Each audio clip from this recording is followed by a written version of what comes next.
Teknikal kejap sebelum kita mulakan program kita pada pagi ini. So, okay, boleh ya? Minta tolong kepada para viewer kita untuk share link ini kepada rakan-rakan, kepada pelajar, ataupun kepada siapa-siapa lagi sebab kita buka program kita pada ini pada semua orang sebab tajuk kita menarik hari ini ya. So, dengan itu saya mulakan dulu. Okay, bismillahirrahmanirrahim. Assalamualaikum warahmatullahi wabarakatuh dan salam sejahtera. Apa khabar semua? Okay. Pada pagi ini saya harapkan semua dalam keadaan sihat dan walafiat ya. InsyaAllah. Okay, terima kasih kepada semua kerana sudi untuk meluangkan masa bersama-sama dengan kami pada program pada ini iaitu program Live at PTDI yang dijalankan secara siaran langsung di Webex. Jadi bolehlah share link ini sebelum kita mulakan sesi kita pada pagi ini kan. Mukadimah dulu ya. Okey. Program Live FTDI pada pagi ini di bawah program Bicara Personality PG.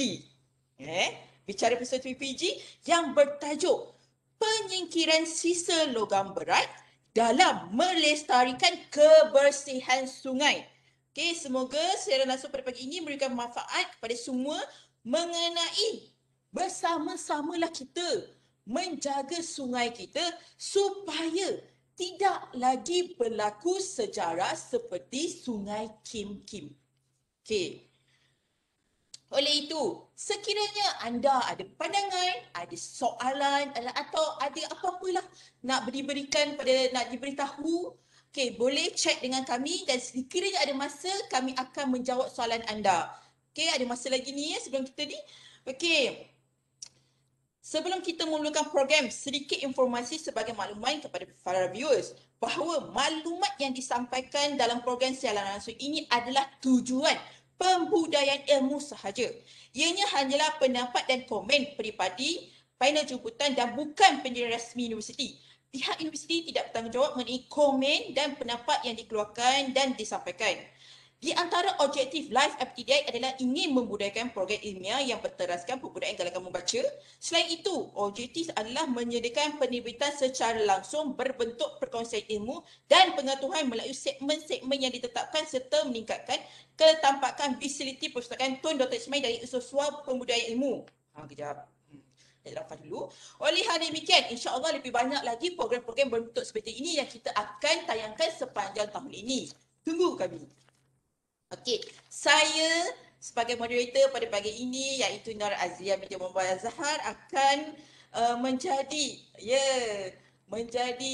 kira macam pengacara lah ya Cik Muhammad pada pagi ini dalam tajuk kita penyingkiran sisa logam berat dalam melestarikan kebersihan sungai. Saya terpaksa ulang banyak kali ya sebab ini tajuk yang penting. Okey. Sekarang ini masa yang kita tunggu-tunggu iaitu sesi memperkenalkan panel jemputan kita pada pagi ini iaitu panel ni tidak asing lagi ya kat kampus Sigurang iaitu TS Muhammad bin Abdullah, pensyarah kanan dari Fakulti Kejuruteraan Kimia. Apa khabar TS Muhammad hari ini? Khabar baik Aziz.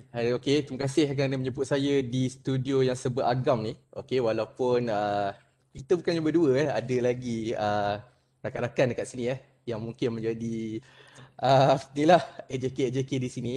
Okey, terima kasih kepada semua dan terima kasih kepada PTDI. Okey, sama-sama dan terima kasih juga kerana sudi datang ke kami punya ni sebagai penjemputan kami.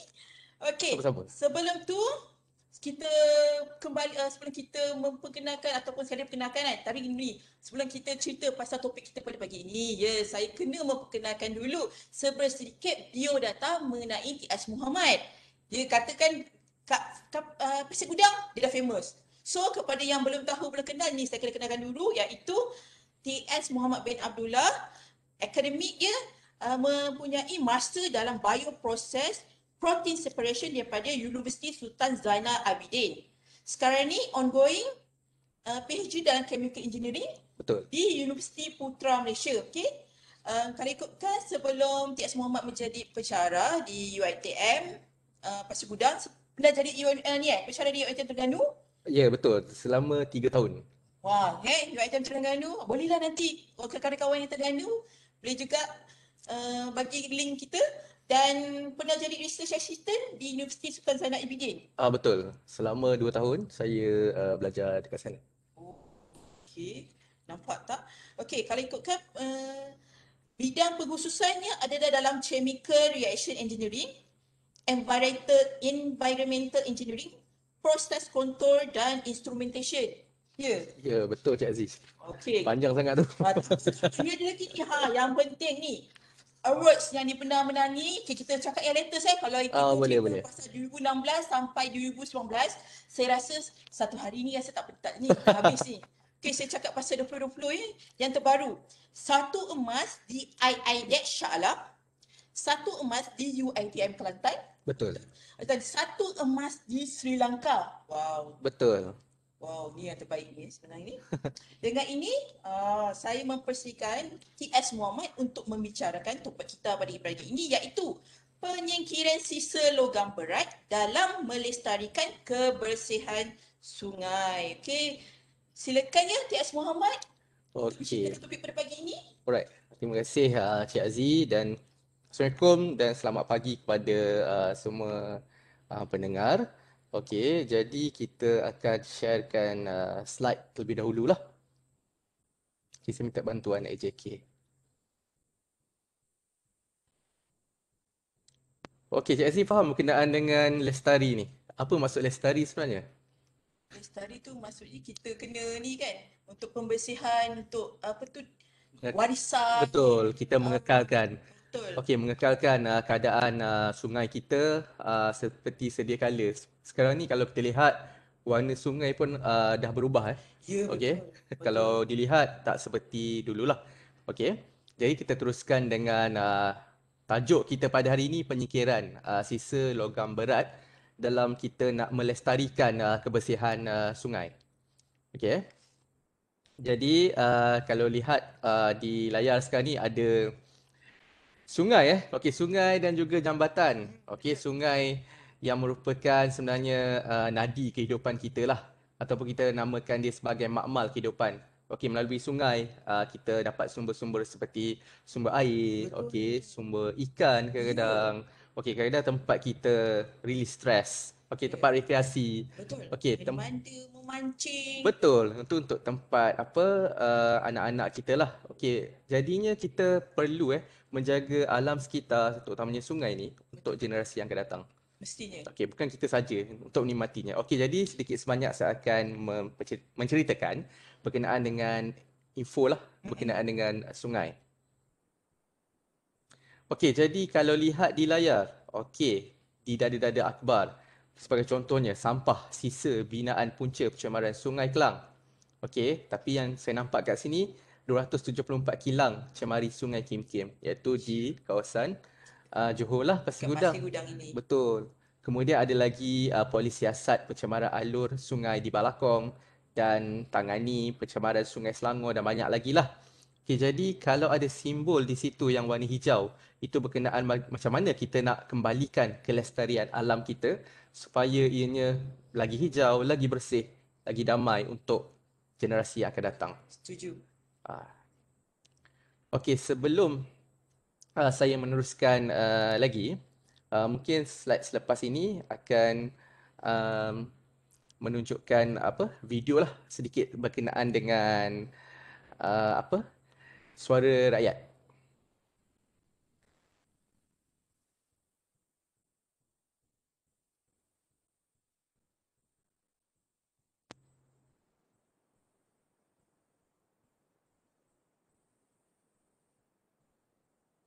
Okey, kita lihat VT ni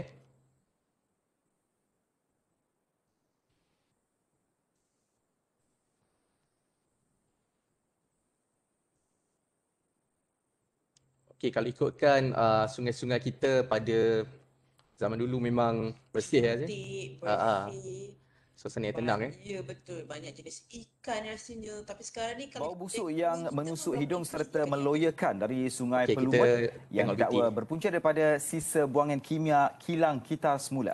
Masalah itu dihadapi hampir 10,000 penduduk sekitar Kampung Melayu Subang di Shah Alam, Selangor yang bimbang kes pencemaran bahan kimia seperti yang berlaku di Sungai Kim-Kim, Pasir Gudang akan berulang di kawasan penempatan mereka. Pencemaran yang didakwa sudah berlarutan sejak 10 tahun lalu itu dikatakan semakin serius dan dipapar dalam segmen Aduan Rakyat minggu ini yang disediakan wartawan Khairul Rizwan Azizan.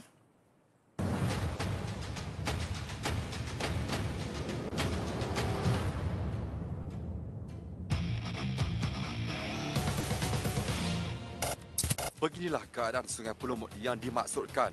Sungai Pelumut yang suatu ketika dahulu jernih dan dipenuhi hidupan air, kini bertukar menjadi kehitaman. Bau busuk seakan bau kimia terus menghantui penduduk sejak 10 tahun lalu. Menurut penduduk, sungai itu semakin tenat sejak 4 tahun lalu. Dapat dilihat dengan jelas, sungai di belakang saya ini, airnya bertukar menjadi warna kehitaman. Menurut penduduk di sini, ianya dipercayai dilepaskan oleh kilang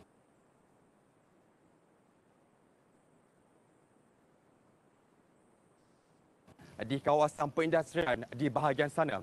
Kebiasaannya, ia dilepaskan pada sekitar jam 10 pagi dan juga 6 petang. Selain mencacatkan pemandangan, ia juga menghasilkan bau yang busuk dan meloyakan. Macam kita boleh tengok sekarang ni, sungai tu warna hitam. Sedangkan pagi tadi, bila kami datang, air dia elok jernih je. Maknanya yang sungai ni, warna hitam sungai ni bukan semula jadi. Tapi datang dari kilang dari sana tu. Dan bukan hanya hitam je, bau dia sakit kuat hingga menyucuk hidung. Dah lama ya, dah lebih kurang 10 tahun lebih kurang. Tapi sejak akhir-akhir ni, 2-3 tahun kebelakangan ni, dia lagi lebih nak menyebabkan penduduk kurang selesa. Kerana bila hari hujan, kotoran ni dilepaskan di sungai. Jadi bila dah sampai ke kawasan ni, penduduk kurang selesa lah. Begitulah. Jadi dia bukan selalu, dia ada masa-masanya. Bila dipikir orang tak perasan, dia akan lepaskan air ni. Jadi kalau bukan sepanjang masa. Melalui apa yang kita telah buat siasatan tadi, bau ni berupa bau yang dilepaskan berbentuk chemical, macam getah. Bagi mendapatkan kepastian dengan bantuan penduduk, kami dibawa ke beberapa tempat dipercayai punca berlakunya pencemaran Sungai Pelumut. Dakwa mereka, ia berpunca daripada kilang kitar semula ini yang lokasinya kira-kira 2 km dari sungai berkenaan. Kilang terbabit dipercayai melepaskan sisa buangan terus ke anak sungai berdekatan sebelum mengalir ke Sungai Pelumut. Ketika kami dibawa ke kawasan hutan di belakang kilang berkenaan, kami menemui saluran paip di kawasan itu. Ianya dipercayai digunakan kilang berkenaan untuk mengalirkan sisa buangan. Kawasan di sekitar ini juga turut dipenuhi sisa licin dan berlecak. Kami dimaklumkan, meskipun kilang terbabit telah menyediakan suatu saluran khusus, namun sekiranya jumlah sisa buangan melebihi had, ianya akan dialirkan ke kawasan hutan berkenaan bagi mengaburi mata pihak berkuasa. Kehadiran kami kemudiannya disedari pihak tertentu. Pemandu Toyota Innova ini secara tiba-tiba memberhentikan keretanya di tepi lebuh raya Gatri ini. Aksi pemandu seperti sedang memberhentikan kami dan mahu menyampaikan sesuatu kepada pemilik kilang berkenaan. Memang rumah pakcik berhampiran dengan sungai, iaitu di mana kalau kata pencemaran tu berlaku, pakcik yang lebih tahu ataupun anak-anak pakcik yang lebih tahu. Anak-anak pakcik akan merungut dengan pakcik. Sekarang ni bau tak seberapa kuat. Kalau bau kuat tu memang kita memang tak tahan. Nak makan pun tak boleh. Bau tu masuk menyentap kat hidung. Jadi kalau boleh tu kita nak minta PBT lah, ambil tindakan lah. Kita tak nak benda ni berulang lah. Contoh di Pasir Gudang. Dakwa penduduk, aduan sudah dipanjangkan kepada beberapa agensi terlibat, namun tiada sebarang tindakan diambil. Satu piket aman turut diadakan penduduk baru-baru ini bagi mendesak pihak berkuasa segera campur tangan. Jangan toksik! Bukan toksik! Selamat keras! Selamat! Sungai kami! Sungai kami! Turut serta Adun Kota Damansara, Syatiri Mansur. Di sini merangkumi belakang ni Desa Subang Permai Sungai Pelumut dia melalui Kampung Melayu Subang sampai ke Subang Perdana sana. Jadi kalau dia bau tu sepanjang sungai ni dia penduduk di sini memang baulah. Dan semua penduduk Kota Damansara ni, Sungai Buloh ni dia tak tahan lah, itu cerita dia ya, tak tahan. Jadi saya akan usahakan 4 tahun lama sangat. InsyaAllah lah cepat mungkin. Ikuti reaksi pihak berkuasa bagi menangani masalah berkenaan dalam episod kedua esok. Emailkan aduan anda beserta nombor telefon untuk dihubungi ke aduan rakyat 3.0@tv3.com.my. yang disediakan. Laporan Khairul Rizwan Azizan, Aduan Rakyat TV3, kami prihatin. Okay, tengok video yang pending yang disediakan, dahsyat juga ya. Jadi, siapa yang perlu kita salahkan sebenarnya? Itulah Cik Aziz. Tapi kalau ikutkan video ni sebelum PKP sebab kita tengok tadi semua tak menjaga SOP. Jadi jangan salah faham Maksudnya perkara ni dah berlaku agak lama lah, bukannya pada tahun semasa je lah. Okey, sebab tu kalau kita tengok tadi semua orang macam tak pakai mask semua kan. Sosial betul kan? Betul. Tapi kalau ikutkan memang sungai tersebut telah pun tercemar lah. Okey, dari segi dia cakap 4 tahun dah. betul, dari segi baunya, okey, warnanya pun lain, warna hitam tadi. Hitam legam Ya, betul. Kalau ikutkan asal air mesti dah putih bersih. Betul. Dahsyat dah ni. Yang tu kira ada tadi disebutkan pasal kimia. Okey, bahan-bahan kimia yang dibuang secara berleluasa lah tanpa rawatan terlebih dahulu. Okey. Dan ada juga disebut tadi pasal pasir gudang. Itulah. Sejarah kat sini. Yang tak sedap didengar lah kan. Tapi insyaAllah buat masa sekarang ni kita mungkin lebih peka lah. Okey. Kita yang sebagai masyarakat, rakyat yang menjadi bersama-sama lah menangani masalah ni. Okey, mungkin seterusnya ke slide seterusnya.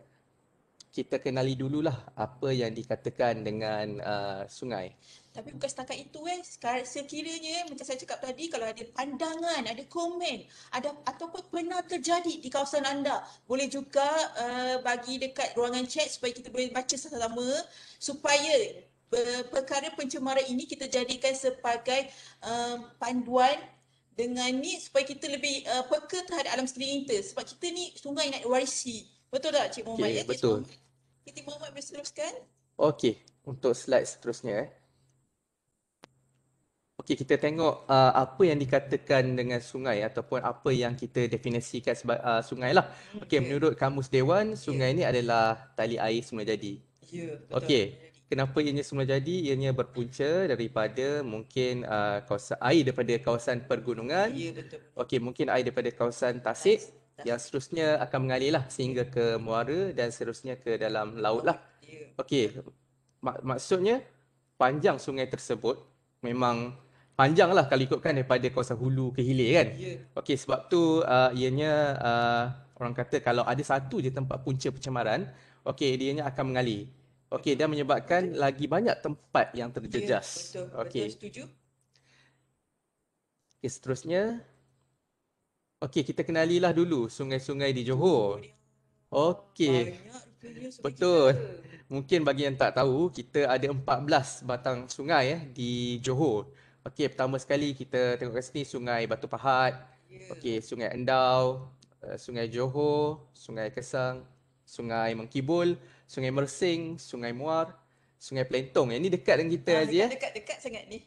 Sungai Muar, Sungai Pulai, Sungai Sarang Buaya. Yang ni pun dekat, tak silap saya. Sungai Sarang Buaya. Ya.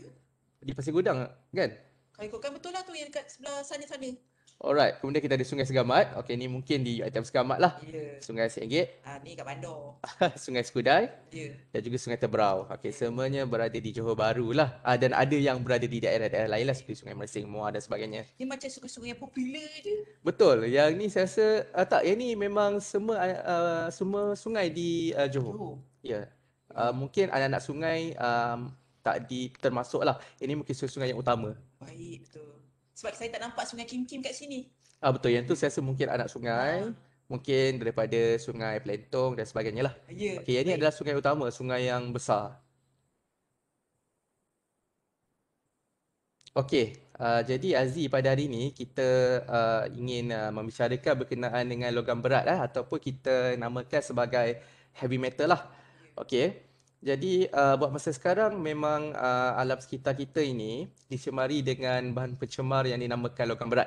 Okey, logam berat ni sebenarnya kalau kita lihat, okey, warna sungai. Kenapa warna sungai menjadi warna coklat? Kenapa warna sungai menjadi warna biru? Okey, semua tu adalah berasal daripada bahan-bahan kimia. Okey, bahan-bahan kimia contohnya kalau yang warna coklat ni copram yang warna Coklat biru. yang atas tu. Ya saya. Hijau? Yang warna hijau tu bahan kimia juga seperti kadmium. Okey, yang warna biru tu mungkin bahan pewarna. Okey, yang mungkin boleh menjejaskan kualiti air sungai dan juga menjejaskan inilah kesihatan air sungai dan juga merubah warna Warna sungai tu daripada bersih menjadi warna keladak seperti inilah. saya tengok pun tak selera ya. Betul. Okey, jadi next slide-nya. Okey, yang ini adalah contoh-contoh contoh-contoh sungai. Contoh-contoh bahan kimia.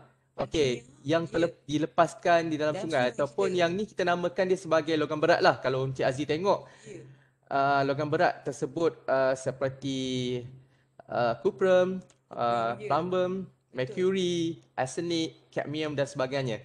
Okey, kalau kita tengok struktur kimia, okey sebelahnya tu, okey dia sangat kompleks di mana sangat sukar sebenarnya untuk kita pecahkan, untuk kita rawat, uraikan betul.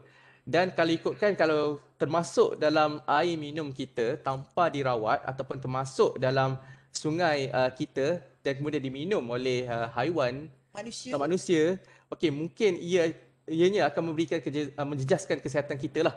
Okey, kalau ikutkan daripada struktur kimianya memang sangat kompleks.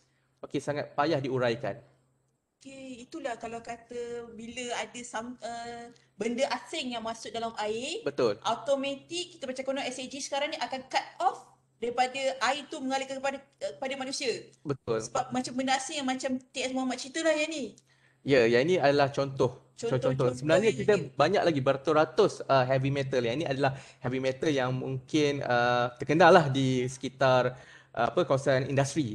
Okey. Dengar ya rakan-rakan, ini adalah contoh yang sedikit di mana kalau ikutkan kata TS Muhammad tadi ada beratus. Betul, ada banyak lagi.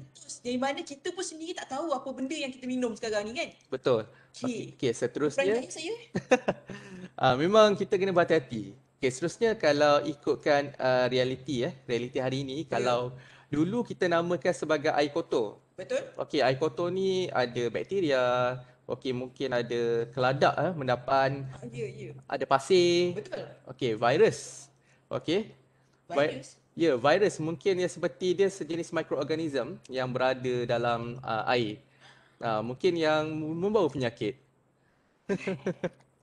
Dah tak senang duduk ya saya, kawan-kawan semua yang dengar ni. Saya rasa berpeluh dah sekarang ni. Lumpur pun sama. Yang tu untuk air kotor lah atau dulu. Tapi sekarang kita namakan air sakit. Okey. Kenapa air sakit? Okey, kita lihat sekarang ni bahan-bahan yang berada dalam air sakit seperti di layar. Kita ada racun. Okey, kita ada racun perosak. Kita ada sisa-sisa ubatan farmasi. Okey, kita ada banyak lagi bahan-bahan kimia. Okey, berbagai racun, okey, pepeja terlarut, okey dan sebagainya. Okey, itu semuanya sebenarnya bahan kimia. Okey, yang orang kata susah untuk diuraikan, yang mana dia sangat kompleks.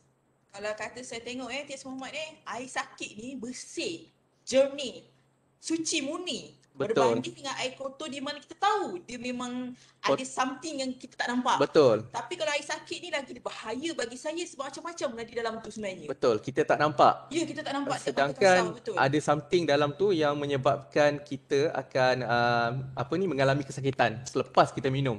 Sebab tu ianya sangat bahayalah. Dah sakit dah ya. Saya kawan-kawan semua. Okey, mari kita tengok lagi apa.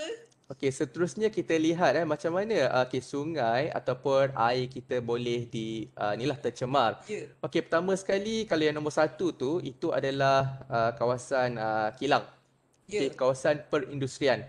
Okey, untuk kawasan perindustrian ni memang kita lihat kalau tanpa rawatan dilepaskan begitu saja memang ia boleh menyebabkan sungai kita tercemar lah. Terus tercemar. Okey, kadang-kadang kalau selepas rawatan pun ada setengahnya masih lagi orang kata masih lagi ada sisa-sisa tersebut lah walaupun selepas rawatan. Jadi sebenarnya kita perlu merawat banyak kali jugalah. Okey, sebelum dilepaskan. Baik.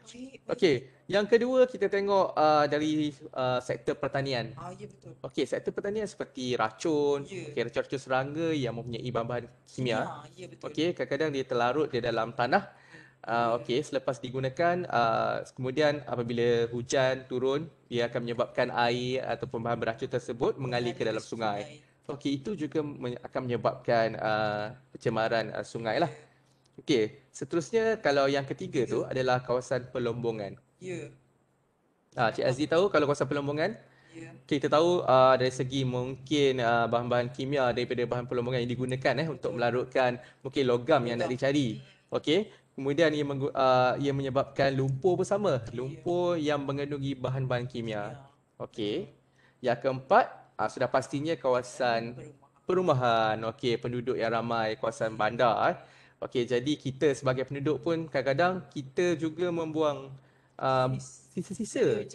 Kadang-kadang kita tak tahu, mungkin kurang mungkin pengetahuan lah berkenaan dengan mungkin bateri yang tak digunakan dibuang terus ke dalam sungai. Kadang-kadang kita mungkin secara suka-suka, tapi sebenarnya itu adalah boleh mendatangkan bahaya pada masa yang akan datang. Sebab dalam bateri sel kering tu ada merkuri.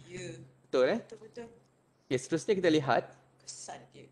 okay, kesan-kesan akibat daripada pencemaran logam berat atau heavy metal ni ke dalam sungai. Okey, kesan yang pertama kita tengok terhadap kesihatan alam sekitar lah. Betul. Okey, kalau Cik Aziz nak tahu, sumber air kita daripada sungai lah. Betul. Kalau proses-proses rawatan air di ni SAG sebagai contohnya, okey, punca utama kita adalah sungai lah. Okey, Sungai Layang dan sebagainya. Jadi kiranya kalau ada logam berat ni dalam air, jadi air tersebut akan tercemar. Jadi sumber air kita akan boleh menyebabkan terputus. Betul. Dah banyak kali sebenarnya berlaku dekat Pasir Gudang ni di mana kita pernah melalui zaman sukar. 2 hari ada air, 2 hari tak ada air. Betul. Itu memang, tapi terus terang saya cakap lah, bila saya berhadapi ni saya bersyukur juga kita tak seteruk dekat kita punya ni lah, dekat S tu. Dekat mana tu? Kawan semua faham kan kat mana kan? Lagi teruk lah bagi saya. Betul. Syukur itu datang juga. Walaupun 2 hari ada air, 2 hari tak ada air, tapi kita tak seteruk dekat negeri S. Okey, teruskan. Alright, seterusnya kita kesan terhadap hidupan akuatik. Okay, kita tahulah ikan, mungkin dalam tu ada apa lagi. Mungkin hidupan akuatik. Betul, ada udang. Ya, kura-kura semua tu. Itu ekosistem akan terjejas. Okey, mungkin ikan tak cukup. Mungkin kita sendiri tak dapat sumber protein. Okey, mungkin burung di sekitar yang hidup di sekitar tu mungkin semula jadinya berhijrah, mungkin tak cukup makan. Kawasan tu kan. Betul. Akan menjejaskan ekosistem. Okey, seterusnya terhadap tumbuhan akuatik lah. Okey, tumbuhan akuatik kalau Cik Aziz tahu yang bunga teratai yang mungkin sangat indah. Okey, mungkin disebabkan oleh bahan kimia. Okey, mungkin hidupan akuatik ni tumbuhan ni akan mati. Okey. Khususnya terhadap kita lah, manusia. Menyebabkan penyakit dan juga kematian kalau kita terminum, termandi. Okey, kita tak sedar kadang-kadang air yang kita mandi tu, sebagai contohnya mandi di sungai. Okey, sekali ada lagi mandi sungai. Kalau ikutkan ada. Tapi dah tak jadi kebiasaan. Macam kita zaman kecil lah. Untuk zaman sekarang rasanya dia dapat sungai di dalam TV, handphone sahaja. Okey, kalau saya mandi di sungai, saya pergi air terjun. Mandi sungai belum lagi. Saya tu. Alright, tapi dia menyebabkan, boleh menyebabkan penyakit dan juga kematian lah. Okey, seterusnya kita lihat. Ini adalah kesan-kesan. Gambar ni saya ambil daripada website di mana kita tengok kesan-kesan kematian hidupan akuatik. Betul. Dengan perubahan warna sungai, sampah yang dibuang sesuka hati. Okey. Ini baru hidupan akuatik, belum lagi manusia. Apa kalau kita yang terminum air tersebut?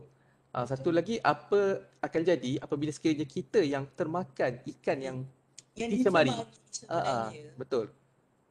Okay, seterusnya di sini saya ingin bercerita sikit lah berkenaan dengan kajian yang telah saya buat terhadap bahan logam berat. Okey, di mana kita menggunakan bahan penjerap polimer ataupun kita panggil polimer base absorbent. Okey, kalau ikutkan dalam kejuruteraan kimia ni, okey, kita ada beberapa lah jenis rawatan untuk membuang sisa-sisa logam berat heavy metal ni. Sebagai contohnya kita ada absorption, penjerapan. Kemudian kita ada lagi chemical precipitation, okey, chemical oxidation, membrane separation, electrocoagulation dan sebagainya.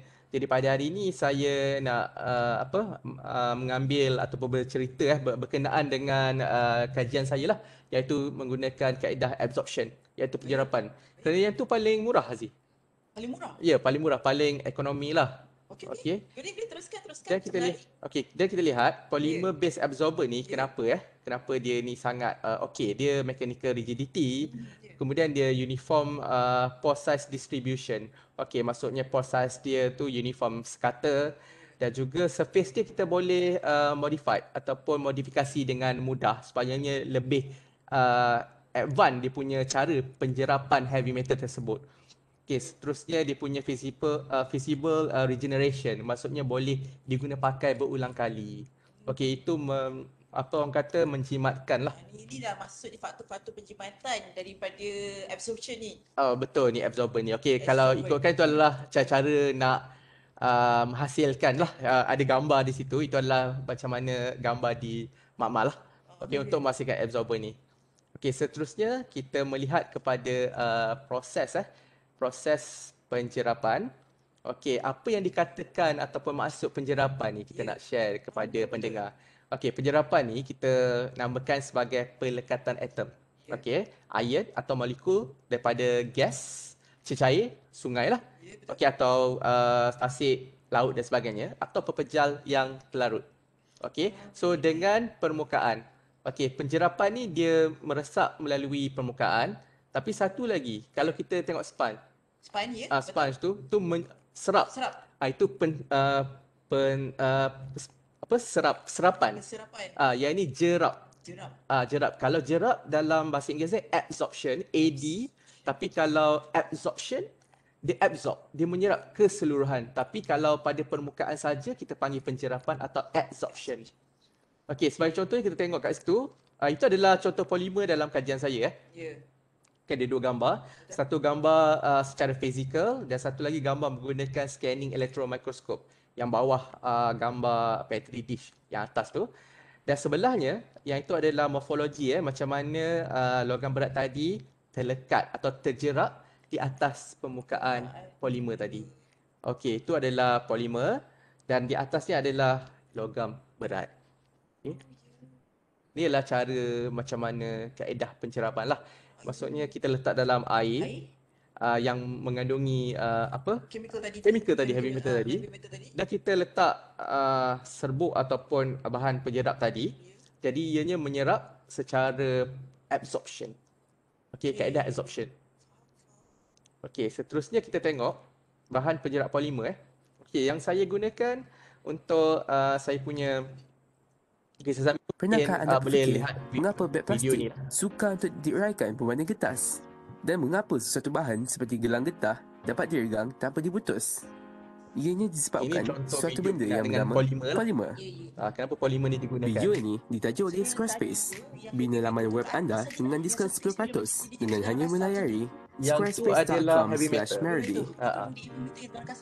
Polimer boleh dibagikan kepada polimer semula jadi dan polimer sintetik. Ini adalah kajian polimer ialah sebahagian kimia yang mempunyai molekul berantai panjang yang terdiri daripada unit-unit kecil berulang yang dipanggil monomer. Monomer ini sambung antara satu sama lain mempunyai proses pempolimeran. Ini adalah masuk pempolimeran. Semasa proses pempolimeran, monomer-monomer bersambung melalui ikatan kovalen. Monomer yang serupa boleh mengandungi bahan kimia yang berlainan.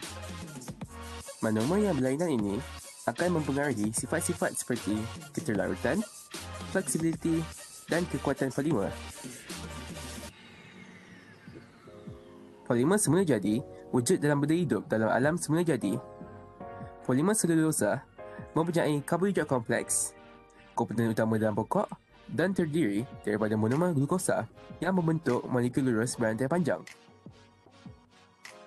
Polimer kanji mempunyai karbohidrat kompleks, banyak disimpan dalam biji tumbuhan dan ubi. dan terdiri daripada monomer glukosa yang bergabung dengan cara berlainan berbanding selulosa membentuk molekul lurus berantai panjang. Polimer getah asli terdiri daripada monomer isoprena. Polimer sintetik merupakan bahan buatan manusia. Polimer politena terdiri daripada monomer etena yang bergabung membentuk molekul berantai panjang. Monomer dicantumkan melalui pempolimeran tambahan. Polimer polipropena terdiri daripada monomer propena bergabung membentuk molekul panjang. Polimer polyvinyl klorida atau PVC juga dikenali sebagai polychloroethena terdiri daripada monomer chloroethena bergabung membentuk molekul berantai panjang, tahan lama, elastik dan tekad lembut yang rendah. Polimer Perspex juga dikenali sebagai polymethyl metachloride terdiri daripada monomer metyl 2-metyl propanoat bergabung membentuk molekul berantai panjang, lutsina, kuat dan ringan. Polimer nylon terdiri daripada monomer diamida dan monomer diacid yang bergabung membentuk molekul berantai panjang. Monomer dicantumkan melalui pempolimeran kondensasi. Polimer nylon kuat, tahan lasak dan kalis air. Digunakan untuk membuat tali, baju dan payung terjun. Okey Aziz, kita berada di virtual lab tadi ya. Okey, kita lihat cara-cara pempolimeran. Okey, jadi bahan penjerat polimer dalam kajian saya yang untuk pengajian PhD saya lah. Okey, berkenaan dengan acrylonitrile. Okey, acrylonitrile ni merupakan monomer lah. Okey, monomer yang kita cantumkan dengan microcrystalline cellulose iaitu sejenis monomer lain. Apabila digabungkan melalui kaedah pempolimeran cangkuk, dia menjadi satu rantai panjang yang dinamakan polimer. Okey, jadi kelebihan ya. Okey, kelebihan menggunakan bahan penjerat polimer. Okey, untuk next slide. Okey, kelebihannya adalah dia tidak menyerap banyak air.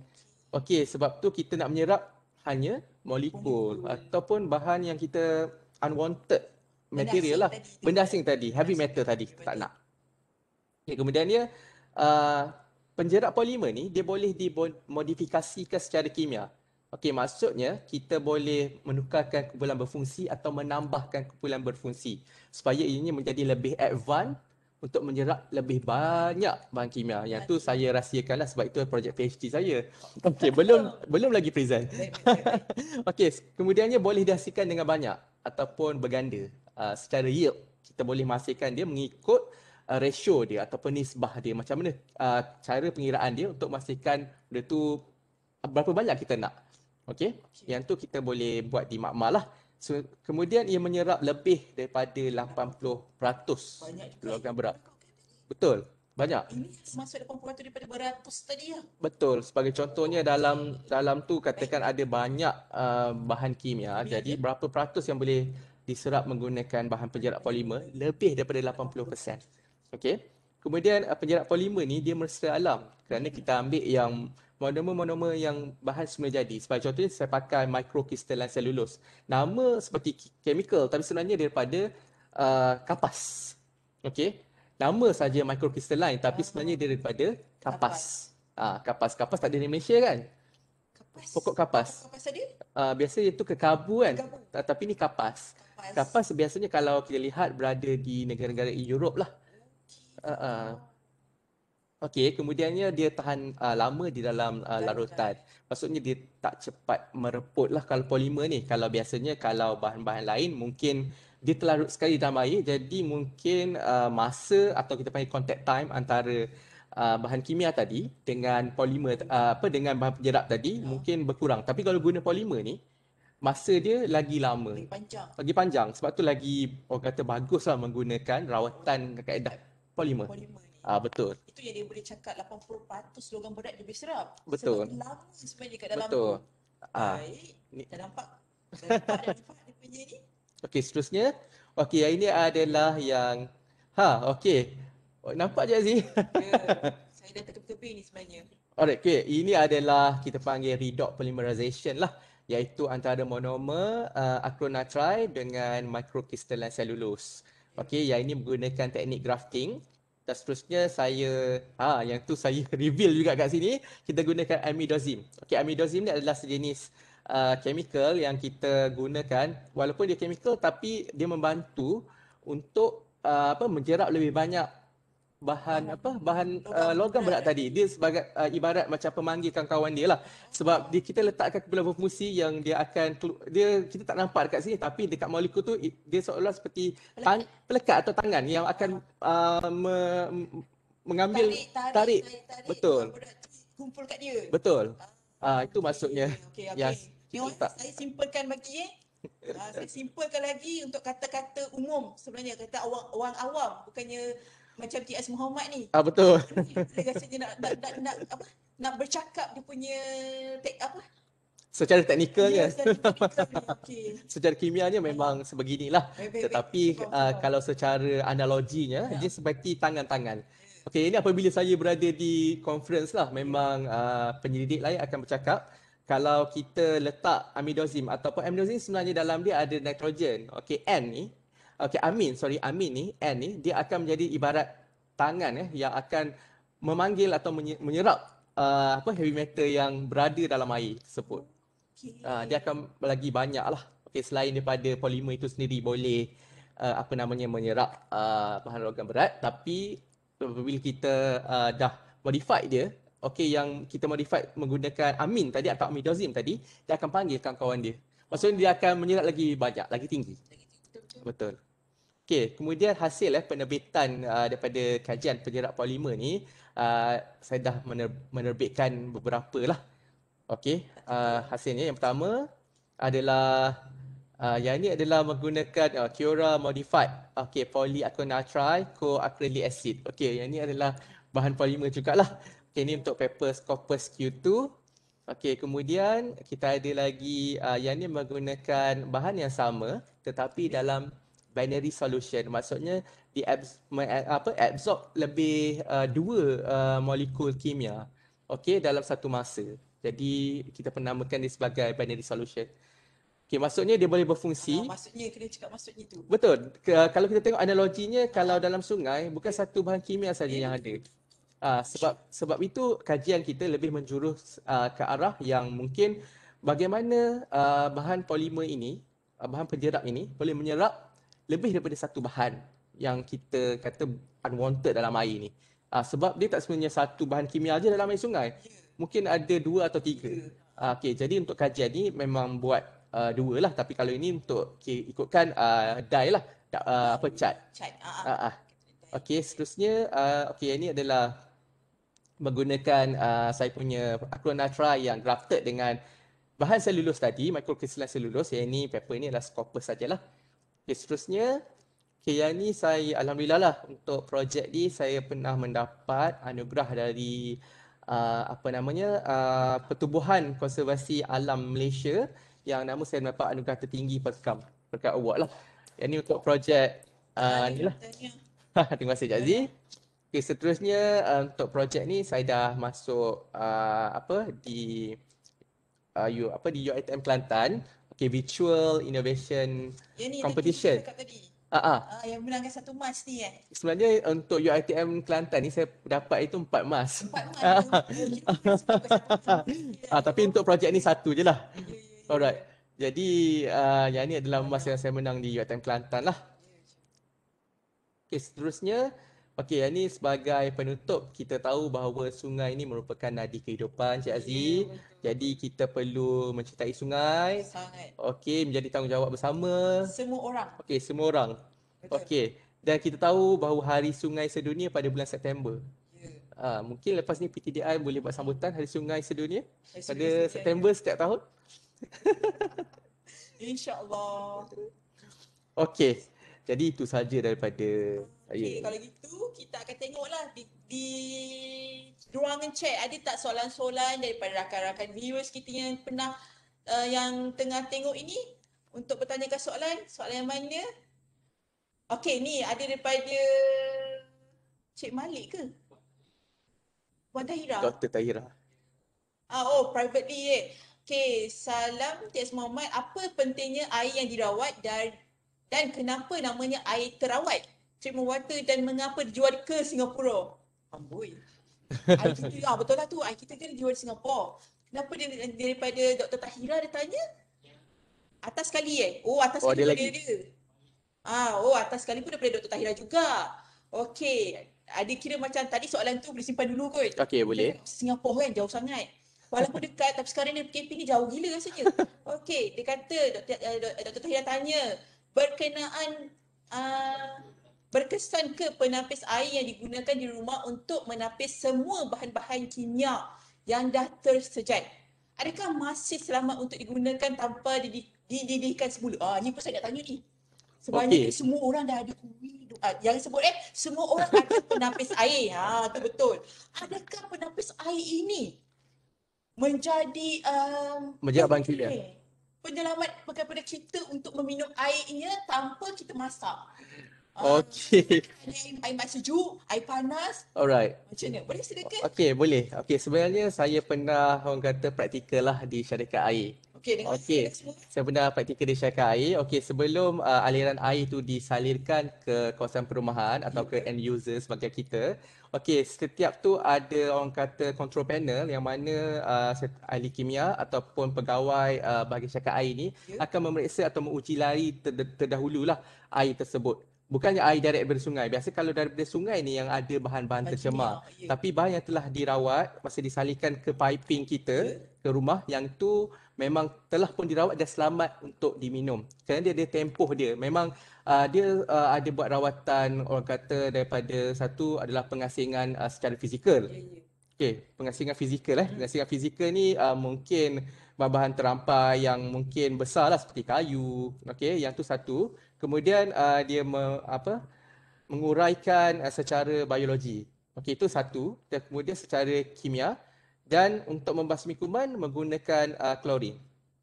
Okey, selepas tu baru disimpan dalam tangki air dan ada tempoh masa tertentu baru dilepaskan atau disalurkan kepada end user. Jadi selamat sebenarnya untuk diminum. Tetapi kalau kita ambil direct, mungkin ambil gelas, goblet ni direct terus dari sungai, yang tu bahaya. Yang tu tak tahu. Tapi kalau recovery ni memang dah sampai ke rumah kita. Jangan sebut-sebut penapis air. Penapis air, maaf. Penapis air. Okey, yang tu memang dah tak ada bahan kimia sebab kerana kita gunakan paip air. Tak ada lagi kan yang guna direct perigi. Yang tu mungkin bahaya jugalah. Saya pun bukan nak cakap kalau kata kita pergi daripada tu kita juga tengok kawasan. Kalau betul. pergi tu rasanya belakang rumah yang tak ada apa-apa, rasanya okey lagi. Betul. Tapi kalau kata pergi tu dekat dengan macam tadi, industri, kalau kita dekat dengan pertanian. Betul. Jadi itu bahaya. Mungkin air itu mungkin kita akan kita akan kena syak wasan tu dahulu. Okey, tadi cakap macam Dr. Tahira cakap pasal penapis air kan. Saya pula nak tanya, bagaimanakah kalau kata kita, adakah air yang kita minum tadi kan dekat penapis air tu memang tak perlu dididihkan, tak perlu masak. Tadi kan ceritanya Dr. Tahira tanya tak perlu masak dulu, boleh terus minum daripada air daripada penapis air tu. Tak ada masalah ya? Okey, yang tu kalau orang kata dinamakan apa namanya, kalau kita menggunakan kaedah rawatan klorin, yang tu memang kita dah basmi kuman. Tapi kalau mungkin yang terlepas atau bakteria yang terlepas, mungkin dalam keadaan sikit, mungkin dalam penapis air itu tersebut memang ada tempat yang mana dia menapis ataupun melekatkan mungkin mikrob tersebut. Jadi yang tu mungkin selamat untuk diminum. Okey, sebab kita tengok kalau macam filter sebelum ni, bukannya penapis yang sedia ada yang kita beli jenama C dan sebagainya tu. Okey, kalau penapis zaman sebelum ni, kita nampak ada macam batuan kat dalam ni. Okey, berlapis-lapis. Yang tu dia akan melekatkan mikrob juga di situ. Okey. Mungkin yang terlepas tu sikit-sikit. Kalau tu sikit tu mungkin perut kita boleh lagi ni lah. Okey, kalau macam-macam TX Muhammad cakap, adakah kita perlu membeli satu tabung uji yang kat dalam rumah tu daripada paip utama sebelum kita letak lagi satu penapis air dekat paip untuk kita minum? Yang tu pun adalah tindakan yang bagus lah. Maksudnya pemeringkatan 2 kali. Okey, tapi kalau menggunakan penapis air tu, saya rasa insyaAllah selamat. Sebab kita ambil air daripada pihak syarikat air kan. Ya, okey, yang tu memang syarikat air sebelum melepaskan air kepada end user ataupun pengguna, memang itu dah selamat diminum. Okay. Dengar ya, sebenarnya air itu kita sebenarnya dah selamat untuk kita minum. Cuma kalau kita ada penapis air, tak kira lah apa-apa, lagi selamat. Kalau kita ada tabung uji yang kat luar tu pun lagi selamat. So terpulang kepada poket masing-masing dengan kehendak masing-masing. Okey. Dan seterusnya yang kita tanya, adakah Okey, yang puan daripada Puan Mawar dia tanya sungai manakah di Malaysia yang paling bersih? Apa? Sungai manakah di Malaysia yang paling bersih? Ini pun saya kata kalau saya sebagai ni susah nak jawab juga. Adakah Okey. Cik Mama tahu maklumat yang ni? Okey, saya tak tahu tepatlah berkenaan sungai mana yang paling bersih. Tapi kalau katakan sungai, yang bahagian paling hulu paling bersih. Iaitu seperti di kawasan air terjun. Sebab yang tu adalah punca air. Maksudnya punca daripada mungkin mata air. Yang tu adalah yang paling bersih. Kalau yang dah mengalir, yang tu saya rasa kita kena syakwasangka. Seperti Cik Aziz cakap ni, syakwasangka kepada air tersebut. Sebab kita tak tahu di sepanjang saliran itu apa punca, apa yang dibuang. Sebab pastinya kalau longkang kita at the end mengalirnya ke dalam sungai. Sebab tu daripada punca tu itu adalah paling bersih lah. Ya. Okey, kalau macam betul tadi kita dah sangka, tapi kena ingat walaupun kata TS Muhammad kata air di hulu paling bersih, tidak bermakna kita boleh minum. Betul. Ya. Minum itu dah cerita lain. Kita cakap kalau mandi ke apa tak ada masalah. Minum dah cerita lain. Okey, kita kembali balik macam soalan tadi daripada Dr. Tahira dia tanya. Apakah yang pentingnya air yang dirawat dan kenapa namanya air terawat?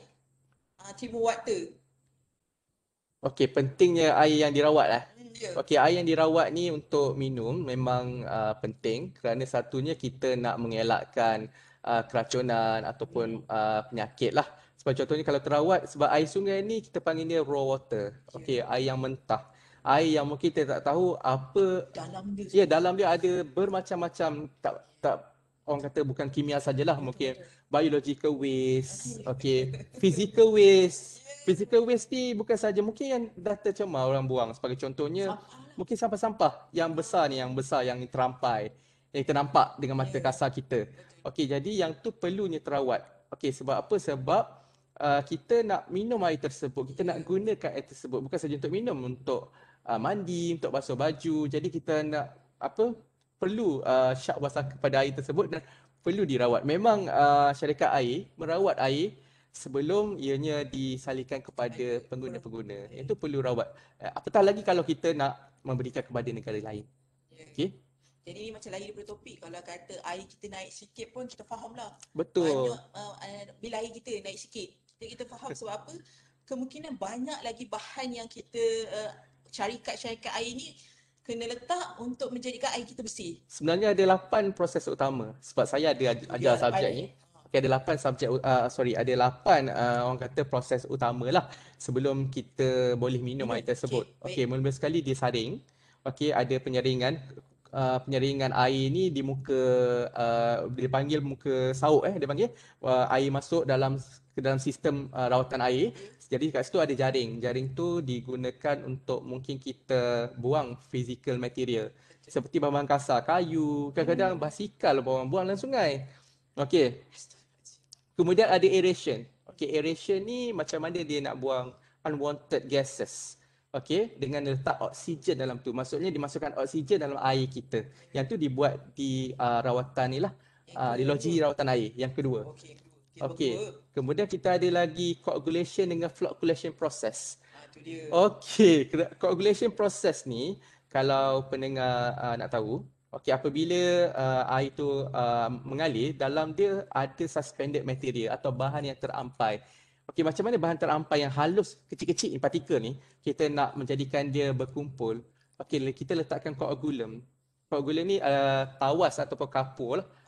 Okey, jadi bila dia bercantum jadi banyak, jadi senang para pekerja nak buang. Okey, kemudian yang ketiga, yang keempat dia ada proses sedimentation. Sedimentation ni dia biarkan secara mungkin dalam beberapa hari supaya bahan yang terampai tadi, yang tak orang kata terkumpul, yang tak terkumpul tu boleh dia biarkan saja supaya dia mendak secara graviti. Okey. Kemudian baru dia filter. Okey, lepas dia filter tu mungkin dia guna macam penapis air, ada dua bahagian, iaitu satu arang batu yang bawah dia pasir.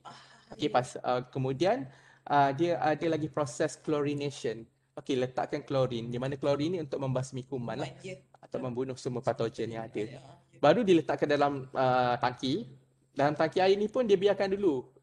ada testing. Air ni macam mana, selamat atau tidak untuk diminum, baru dilepaskan ke end user.